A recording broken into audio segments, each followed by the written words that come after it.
आज का हर इंसान हर जगह बस यही बोल रहा है कि म्यूचुअल फंड में इन्वेस्ट करो, म्यूचुअल फंड में इन्वेस्ट करो। बट अगर आप इन 4 कैटेगरी में आते हो तो मैं आपको कभी म्यूचुअल फंड सजेस्ट नहीं करूंगा। आपके लिए म्यूचुअल फंड नहीं है। पहली, अगर आपके पास जो भी पैसा है वो अगले 1 साल में आपको जरूरत है तो या तो उसको एफडी कराइए या तो लिक्विड म्यूचुअल फंड में डालिए, बस। उसको आप इक्विटी म्यूचुअल फंड में नहीं डालिए। दूसरा, जो 2 से 3 साल का पैसा है उसको भी आप इक्विटी म्यूचुअल फंड्स में मत डालिए। लोग बोलेंगे उस पैसे को आप क्या करिए, बैलेंस एडवांटेज फंड में डाल दीजिए। तीसरा, आपका रिस्क एपेटाइट ही नहीं है उतना, आपको मार्केट का उतार चढ़ाव समझ ही नहीं आता, आपको डर लगता है, उसके लिए होता है या तो लिक्विड फंड या तो शॉर्ट टर्म ड्यूरेशन फंड, नहीं तो आप एफडी कराइए, कोई दिक्कत नहीं। और चौथा, जो सबसे इंपॉर्टेंट है कि कोई पैसा आपके पास पड़ा है और जो आपको मान लीजिए कि अचानक से आपको इमरजेंसी के लिए यूज होना है। लोग क्या करते हैं, इमरजेंसी का जो पैसा होता है इमरजेंसी फंड का, वो भी म्यूचुअल फंड में डाल देते हैं कि सोचे क्या पता डबल हो जाए। नहीं करना है। इमरजेंसी जो होती है ना वो अचानक से आती है। कोविड अचानक से आया ना, बता के तो नहीं आया। तो उस समय अगर पैसा आपने मार्केट में डाला होता तो 50% डाउन हो जाता, 1,50,000 हो जाते, तो आपको म्यूचुअल फंड बेचने पड़ते।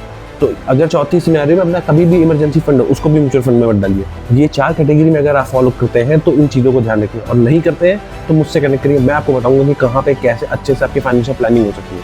बाकी long term investing, this is the right place. Thank you.